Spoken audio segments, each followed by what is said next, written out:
Hi, everybody. I'm Keith Casey. I'm Director of Product over at Clarify, and I'm here to talk about Hypermedia. Is anyone familiar with Hypermedia already? Okay, there's like 4. That's fantastic. Let's see. So a few things that you should know about me. I'm Director of Product over at a company called Clarify, which none of you have heard of because we renamed about 12 days ago. Wait, is today the 15th? 14 days ago. So we're brand new. So it's an API for making audio and video searchable. So I designed the API from the ground up. We put it in front of people about 3 months ago and actually got positive feedback. So it's really kind of an anxious moment because it was my baby. And when you put something you've designed from the ground up in front of somebody and say, what do you think? It's nerve-wracking. It's so frustrating and it's so nerve-wracking that it was really kind of terrifying. Second thing you should know about me, I'm from the great state of Texas. Anyone else from Texas? All right, a few people. So I've learned never ask a man if he's from Texas. If he is, he'll tell you. If he's not, you'll just embarrass him. And finally, I'm the co-author of a book called A Practical Approach to API Design. You can check it out at theapidesignbook.com. It's a work in progress. I'm a big advocate of lean methods, so we published the first 4 chapters a few months ago, put the outline out there for everyone to give feedback, and now we're publishing 2 more chapters this week. So if you're interested in that, definitely check it out.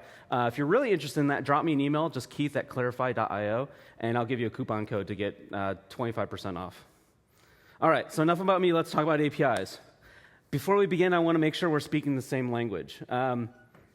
It's worth knowing that REST, which is what Hypermedia really is at the fundamental state, is less a standard and more a set of agreements and constraints. Does everyone realize REST is not a standard? Please? Okay, I've got a few people. All right, that's good. So there's no governing board, there's no body of standards, there's nothing really that defines REST in like really hard and strict terms, which is unlike SOAP. And the analogy I always use is SOAP is like getting a mortgage. When you get a mortgage, has everyone gotten a mortgage? At least a few people? It's fun, right? There's a little bit of documentation that goes in. There's a well-detailed process for every step of the process. There's documentation. There's a ton of sort of things that if something goes wrong, here's how you resolve that. If something goes right, here's how you resolve that, because nothing can go right in the process. REST is more like borrowing $10 from your buddy for lunch. There's no real strong requirements around it. It's sort of a gentleman's agreement of, if I borrow $10 from you, how do I pay you back? I might pay you back with $10 tomorrow. You'd accept that, right? What if I bought you lunch tomorrow? Would you accept that? Maybe I buy you drinks at the bar tonight. See, there's a variety of different ways, and he could have said no at any given stage.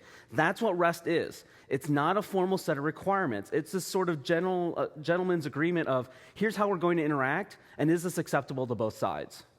So if somebody says, is your application RESTful, is it RESTish, is it, whatever, that's bullshit. Don't worry about that, because it's not. There are 10 requirements. Odds are you break at least 2 or 3 of them, if not more. Don't worry about that. That's a whole other level of discussion that's not worth having. A couple of my good friends are really like high up in the REST community and the API community, and they were talking about this the other day, and I was like, stop. You're not improving anything by having this conversation. You're not making things better. You're just sort of frustrating people because they realize that their API isn't REST-ish enough. It doesn't grow anyone. It doesn't move anyone forward. So, but there's the 6 constraints that make it up. So if somebody says, is your API RESTful, this is what they're talking about. There's some constraints we remember pretty easily, we understand pretty easily. Client-server. We all know that it has to have a client, it has to have a server, and they talk to one another. That's a pretty straightforward thing to understand. Then we have an optional constraint called code on demand, which is actually my favorite. It's one of the most powerful, but it's kind of scary, because what it is it's the idea that when you make a request to the server, you're not just getting back data from the server. You're actually getting code to execute on that data. So you're getting third-party code back to execute. Does that terrify anyone? Third-party code, everyone a fan? You just blindly execute it? Yeah. It's kind of intimidating. It's kind of, honestly, a little bit of a scary thing to do. So when we talk about hypermedia concepts, so we have to take code on demand into account. We have to do a number of things. This is what's called the Richardson maturity model. Has anyone seen this?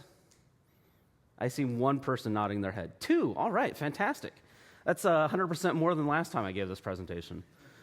So Leonard Richardson is a guy in the I believe, Ruby community. who's really high up, understands APIs, really talks about APIs from a very pragmatic perspective. So he threw out this idea that there's 5 levels of an API. And when you're talking about APIs, you need to understand which level you're operating at. He did not name it the Richardson maturity model. Martin Fowler, the creator of Patterns of Enterprise Architecture, actually named it this. And I've met Leonard, and he hates that it's named this because he's a very humble, quiet guy. So, yeah, it's kind of entertaining. Anyway, this diagram talks about moving through the maturity levels and how you can do that and the components that you need at each step of the game. Once you dive into this, some of this is really pretty cool. Unfortunately, most of us start at the bottom, we stay at the bottom. And at the bottom, we're talking about plain old XML. So it's the swamp of POCs. This is where most APIs begin their lives, and this is where most APIs end their lives. It's XML over HTTP. It's a pretty simple thing. A lot of times it's JSON over HTTP. The fun thing is, what is the REST specification, the standards, the discussions, what do they talk about the payload being? Does anyone know? We have XML, we have JSON. What else do we have? No one? HTML, that works. Honestly, the formal discussion around REST doesn't specify what the payload should be. It just needs to be a payload. In fact, it can be a 0-byte payload if you're working with like a 204 response code. So when we talk about REST, it doesn't need to be XML. It doesn't need to be JSON. In fact, it could be binary formats. You can pass back images. You can pass back BSON. You can pass back JSON-P. It doesn't really matter. You just have to remember that you are passing back a payload of some kind. So you have to remember that this is less of a standard and more of a series of constraints. So let's go back here for a second. The main thing that we're going to dive into today is uniform interfaces. And this is where things get kind of fun. So to sort of step up from the first level, the swamp of POCs, we need to talk about resources. When I talk about resources, I will talk about nouns also. They're interchangeable. They're just 2 different words describing the exact same thing. So if you use either word interchangeably, people will know what you're talking about. Don't worry about it. The first thing of uniform interfaces is there's 4 sub-constraints that goes along with that. The first one is identification of resources. This is basically the idea that you need to be able to name a resource and interact with that resource directly. That's it. So it's really pretty straightforward. Just like people are a noun. If you want to interact with one particular person, you might name Mike. That's how you interact with one particular person out of a group. You work this exact same way with resources. So generally it looks something like this. This is one of the areas where there is some debate in the REST community of which set of URIs should you use or URLs should you use. Generally, the top one is the preferred one, but the bottom one is actually acceptable also. The key thing is you have to remember that each noun, each thing you're interacting with is uniquely addressable, which most of the time, what do you need to be able to address something? You need to have like what type of thing it is, the noun that it is, and the ID, and that's it. So don't get tied up in all this sort of stuff. Definitely prefer the first one instead of the second one, but this is basically all it takes. And then there's collections. Does anyone have a preference of singular over plural for their collections? Yes, I see a couple people. Who goes for singular? 1, 2. All right. Who goes for plural? All right. Generally, I go for plural. Like I said, there's no requirement in this particular one. The way I look at it is you're working within a collection, and collections are plural. Unfortunately, a lot of people try to do singular for one and plural for multiple. That leads into a lot of problems because you have to pluralize things or unpluralize things, which is even worse. And if you think that's a really easy thing to do, give me the plural form of box, sheep, deer, and octopus. And please keep it PG-13 because some of those words can be inappropriate at times. So just be careful with that one. So that's resources. So once we're actually talking about resources and we can uniquely identify resources, that gives us a lot of flexibility in sort of what we can do with those things. Because now that we can interact with them individually, we can start manipulating them individually, which leads into our second point of manipulating the resources through those representations. Every interaction with a given resource should go through those representations. We don't have alternative ways of doing things with it. which is a good thing. This is one of the things where I come from the PHP world, and PHP is horrible at this. PHP is a fractal of bad design, right? That's because there's 600 ways to accomplish every single thing. What's the downside of that? Well, the upside is everyone can find a solution, right? That's a good thing. That means no matter what skill level, no matter what background you're coming from, you can find a solution that works for you. But the downside is what? Anybody? No consistency. I call it the Stack Overflow problem. It's when somebody comes to Stack Overflow and they say, I'm trying to accomplish this. I'm doing it like A. Can somebody help me? And somebody else comes along and they say, you're an idiot. Why are you doing A? You should do it like B. And then somebody else comes along and says, you're both idiots. You shouldn't do it like A or B. You should do it like C. And the problem is, they're all right. Well, maybe not about being idiots, but they're all right that A, B, and C are all perfectly acceptable solutions. So this is one of the places I think Rails has actually set a really nice standard. There is one true way to do everything. And if you vary from that one true way, you're excommunicated or something, right? So I wanted to say HTTP verbs are great. We'll talk about those in just a second. Use them. Don't create more. Does everyone know the verbs? Get, put, post, delete, patch. Does anyone know the extra ones? Options. I'm sorry? Oh, yeah. Yeah, that's a unique one. Let's see, head. I know I'm missing a couple. I think there's two more that I'm not thinking of. But those are the verbs. Use those. Don't get creative. I got an email yesterday or the day before talking about somebody wanted to create some custom verbs to be able to do some custom actions on top of this. And there were 3 or 4 people CC'd on this email, and he said, what do you think about this? And we all went back with, it was funny, we all independently wrote basically the same response back to him of, look, if you've got control over all the clients, and you will always have control over all the clients, as in this software is always going to be internal to your organization, then maybe you could do that. But you need to make sure that you have control over those clients, because these custom actions may not be available to other people as they try and build their software. But if this is something that's external to your organization, and it could have clients based in a variety of languages, it could have PHP, Python, Perl, Ruby, whatever, then getting custom verbs in the mix is going to screw you over at some point. Because those libraries are not necessarily going to be able to support the languages, or I'm sorry, the verbs that you come up with. So definitely stay away from those. Don't create your own verbs. So this is what it looks like when you manipulate things through those resources. So you have get bundles. What does that do? List the bundles. Yeah, it's pretty straightforward. Post bundles. Usually a post does what? Create something. It's pretty straightforward. Delete. Everyone knows what delete does, right? Okay, just wanted to be sure.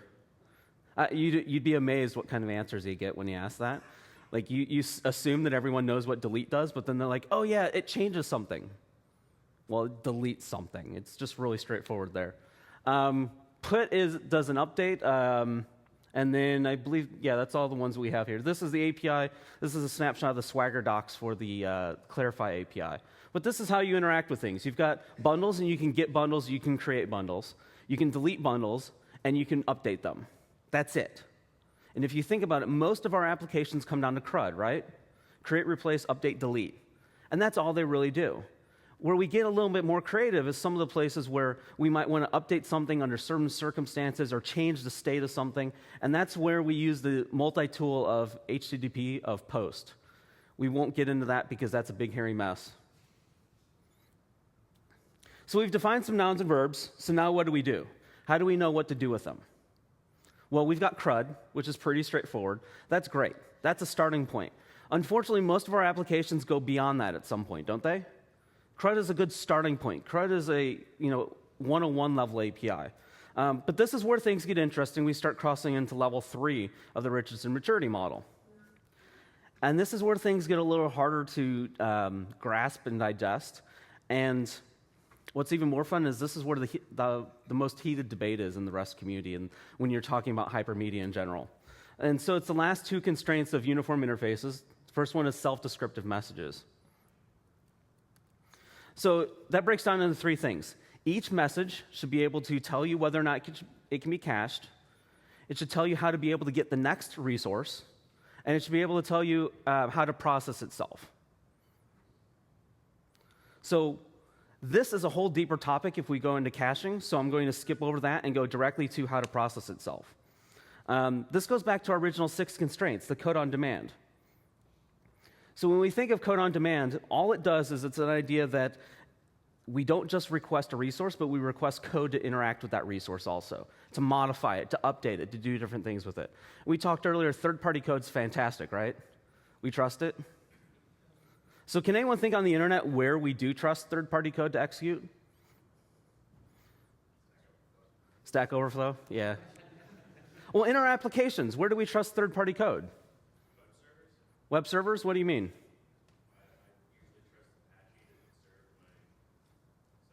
Okay. When we're talking about web applications, the what? Common language runtime? Okay, there's lots of places where we trust third-party code on the back end. What about on the front end? Where do we trust third-party code? JavaScript, right?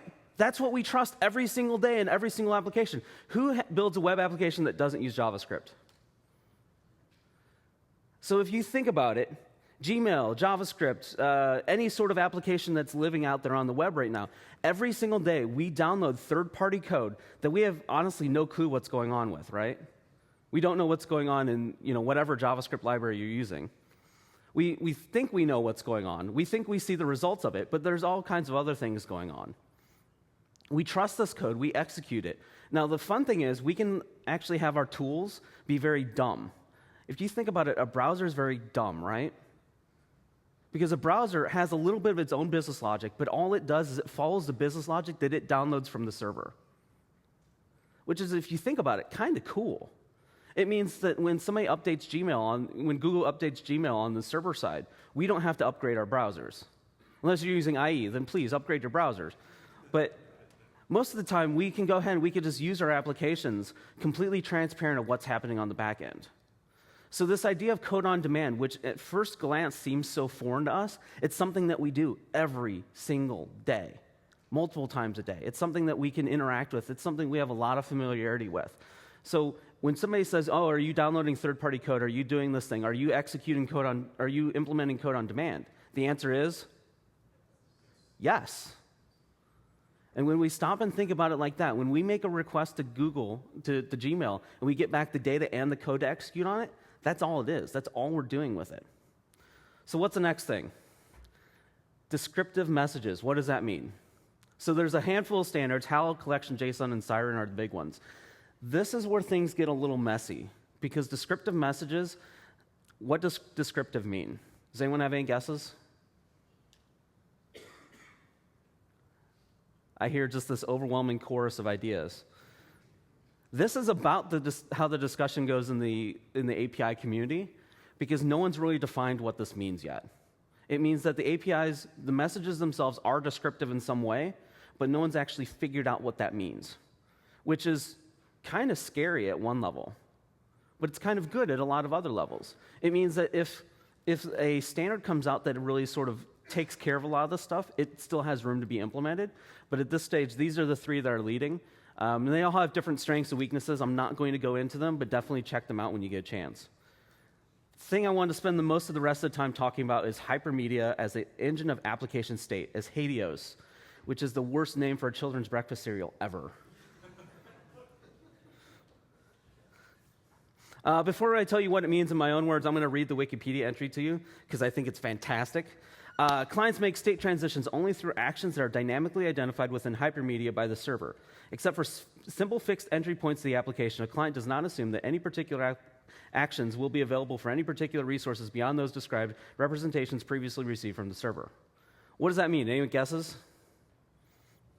You have a few set of entry points that will tell you how to interact with the rest of the system. So yeah. You don't know the entire system, you only know an entry point, and it tells you the rest. That's a great answer. He says that basically you don't know everything about the system. You know a couple fixed entry points, and that will tell you where to go throughout the system.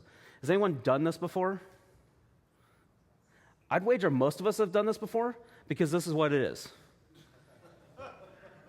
It's a choose-your-own-adventure book. Has everyone read a choose-your-own-adventure book before? Okay, how do you read a choose-your-own-adventure book? Do you read page 1, 2, 3, 4, 5? No, you read page 1, and it says, hey, if you want to go down the hallway to your right, go to page 10. If you want to go down the hallway to your left, go to page 20. Then you die. And then you die.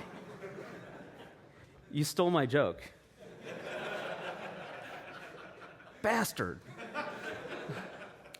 But in most cases, you're faced with a choice, which you eventually die. Now tell me the truth. How many times have you stuck your finger in the page and you flip to each one?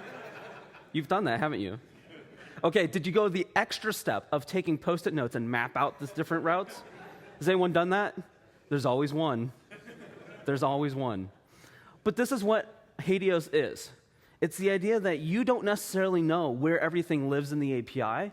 You go to a starting point, and that starting point, based on the context of what's going on in your API, can tell you where to go next. It's a freaking choose-your-own-adventure book. That's all it is. It's really that simple. Now, the interesting thing is, how does this do it when you're talking about APIs? Because when we're talking about choose-your-own-adventure book, it's easy. It says, go to this page, go to this page, go to this page, whatever the case may be. When we're talking about APIs, it uses the concepts of links. And those links are really simple. Those links are basically a full-blown URL or URI with a descriptive word attached to it. Which, if you think about it, sounds kind of complex at first, but it's actually really easy. Can anyone tell me the login URL for Amazon.com? Anybody? Come on. You've never right-clicked and viewed source? And yeah, exactly. We don't have to do that. What do? How do we log into Amazon? We go to a fixed entry point of Amazon.com, and then what do? We find a link that says login, and we click on it. That's all this is doing behind the scenes. That's all Hadios is. It's the idea that you have a list of links available to you, and you find the one labeled with what you're looking for. And those are called link relations. So a link relation is just a descriptive attribute that describes the link itself and describes what you can do with it. There's no better example than actually just showing this. So this is a result from the Clarify API. And this is a collection of results. If you look at the very bottom, you can see that there's a total of 16 results. There's 4 in this set. And what do you think the links do on this one? The next set in that list. That makes sense. Good answer. So why would we want to do this in our API? Who has written pagination code before? It's fun, right? How many times have you had off by 1 errors in it? Yeah, more than once, which that in itself is probably an off by 1 error, so more than 2. So what happens is when we've got this available to us, when the API itself can tell us, here's how to traverse to the next page, or the previous page, or the first page, or the last page, we can go ahead and we can remove that business logic from our applications itself. Our applications can be very dumb. And what's the best thing about dumb applications? They don't have to be updated as often, right? They can be a lot simpler. All we have to do to implement pagination with this API is we look at it, we find these links, and we make a link to those, and that's it. Or if we're talking about from an automated system, our client goes ahead and it says, well, we're on the first page, because we know the first page and the self happen to be the same, so we know where we are in the set. So now when I want to request page 2, I go to the next link, and I request page 2. So we can paginate through this entire record set without having to do anything ourselves. We just know, find the link that's labeled next and follow it. Which if you think about, that's what we do anyway. If anyone's ever gone to the second page of Google results, that's how it does it. You just click the next button. Bet you didn't know that, did you? There is a second page of Google results. Most people don't realize that either.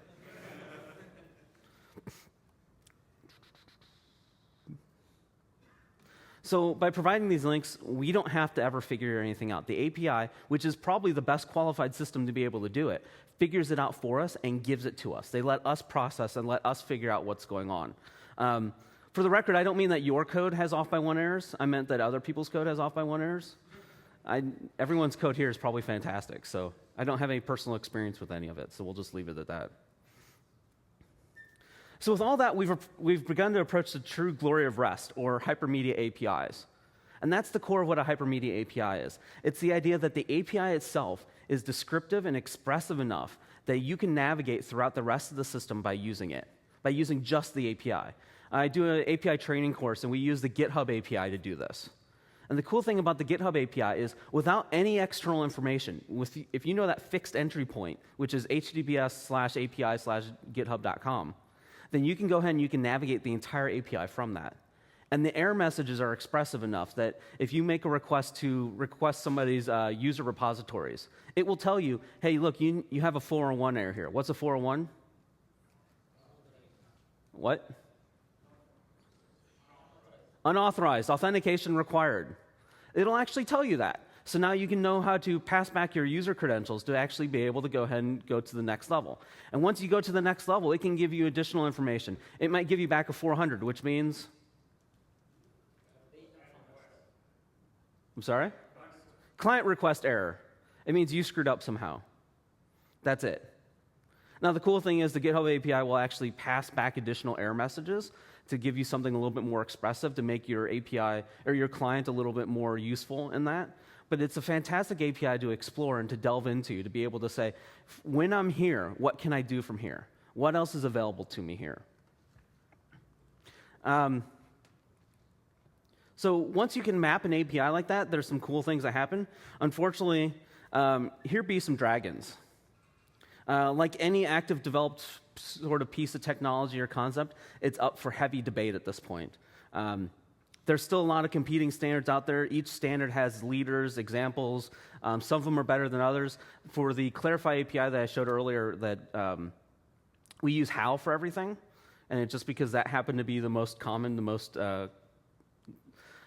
the least flawed of all is what we found. Each one has sort of some different strengths and weaknesses. There is no one standard to rule them all at this point. So if you're delving into the space, if you're doing stuff with hypermedia designs, hypermedia concepts in general, there's a lot of standards, there's a lot of debate out there. You will be wrong, okay? Just accept that up front and your life will be a lot easier. And just accept that you'll never build something that's truly hypermedia friendly and like that satisfies all 10 constraints, because it's a struggle. It's a real big challenge. You might meet 8 or 9 of them, but if somebody says, oh, your API isn't RESTful enough, well, kick them out of your office, because they're not making the conversation any better. So if you're really interested in this space, you should check out anything by Mike Amundsen, Ken Lane, Steve Wilmot. There's some other names in there, but with that, here's some additional resources, no pun intended. I run a weekly newsletter called the API Weekly. We publish every Thursday, so you can actually still get in on this one. It's just bit.ly/API Weekly with capital W. We go around and we track down some of the top articles of the week, both on the implementation side of things and on the design and like the architecture side of things. So if you're interested in that, definitely check it out. The second link there is a link to O'Reilly's book on RESTful Web Services. It's written by Mike Amundsen and a couple other people. It's a fantastic book. Definitely check it out. They don't have it outside at the booth, but it is still definitely a great one to check out. I'm a big fan of my book, the APIDesignbook.com. One of the things we're working on right now is a API design patterns appendix. So if you're interested in that, if you have suggestions for that, definitely drop me a note. There's a great event out there called RESTfest. Has anyone gone to RESTfest or heard of it? One. All right, that's more than usual. That's a lot more than usual, in fact. RESTfest is a great event. It happens every September in Greenville, South Carolina, and it's where some of the best and brightest get together and have these conversations. It's a really cool conference. It's about 40 to 50 people, so it's like a big meetup group, and if you attend, you present. So everyone gets a chance to show what they're working on, what they're thinking of. And they've been good enough to post their videos online the past few years. So if you go to videos.restfest.org, you can look at the past 3 or 4 years worth of videos. And finally, if you have an API meetup group somewhere near you, that's fantastic. If not, the Austin API group is always looking for members. We do an online meetup, or we do online links and share information that way, but we also do a meetup in itself. So that's it. That's all I have on the edge of hypermedia. With that, I'm open to any questions. So thank you.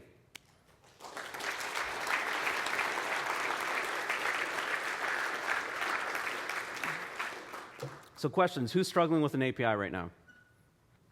Who's building APIs right now? Okay. Who's consuming APIs? Should be everybody, basically. People who didn't raise their hand for either, what are you doing? Just hanging out? Is this a good, warmest place in the building? Nobody's struggling with APIs right now. Wow, that's fantastic. Good. So in your pagination example, where do we get to the point where we make the first, last, next, and self bits more meaningful, or potentially meaningful maybe to the machine itself, as opposed to, obviously reading the documentation as a developer, I can write the client side to consume that. But Well, what if I want to make that more machine readable? I would suggest that you don't even have to go to the documentation for the most part. These link relations are laid out, like there's formal specifications behind some of them, or RFCs, so pseudo formal specifications. So there's ones about, alternative links, there's ones for chapter, for subject, for all kinds of things like that. So I would suggest you don't even have to go to the API documentation to figure these out. These are standardized enough that if you use them for one API, you should be able to understand them for all. Making them machine readable, I think they're pretty machine readable already. So Okay, so maybe first, last, and next are easy enough, I guess. But what if you get into a more complicated scenario? Do you have any opinion on that, or is there a good way to do that? Yeah. So I would say check out the IANA link relations document first. That lays out, I believe there's 45 or 50 of those, defining a bunch of them already. And those are actually backed up by RFCs, so you don't have to figure those out yourself. If you get off that list, then just be consistent in how you use them. And that's, since none of these are standards or none of these are formal specifications, you've got a lot of flexibility there. Stick to these as much as possible, though. The IANA standards or not standards, but the RFCs are pretty good, and they're definitely a great starting point.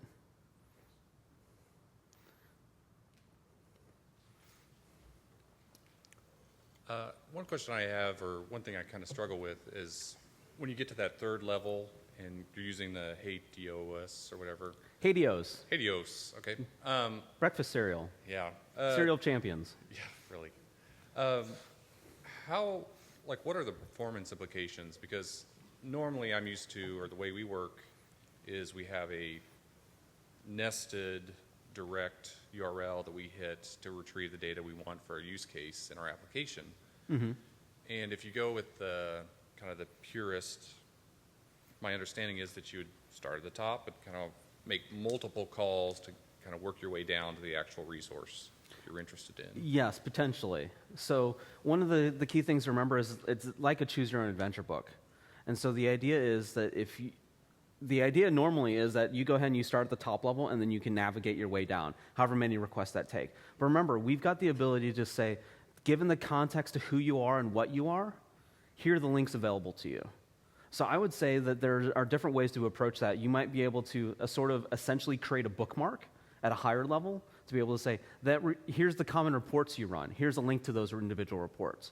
Because remember, we're not trying to say you must find the link every single time. We're trying to say, stop remembering this stuff inside, and the API will return those to you. They'll give you that information. So I would suggest maybe having something like you've got a common reports set of links, and here's how you get that data. Here's how you follow that data. But at the same time, you get that from the API. Because at some point, you might need to change that link. You might need to make a modification to it. That if it's just hard-coded in your system, it's going to break at some point. Does that make sense? Yeah. Do you have a good example, or would you recommend a client library to look at that maybe does that well, or kind of manages? Not that I can think of off the top of my head. Drop me an email on that. Just keith@clarify.io, Okay. and I'll share what I come up with. Okay. Very good. Thanks. Thanks.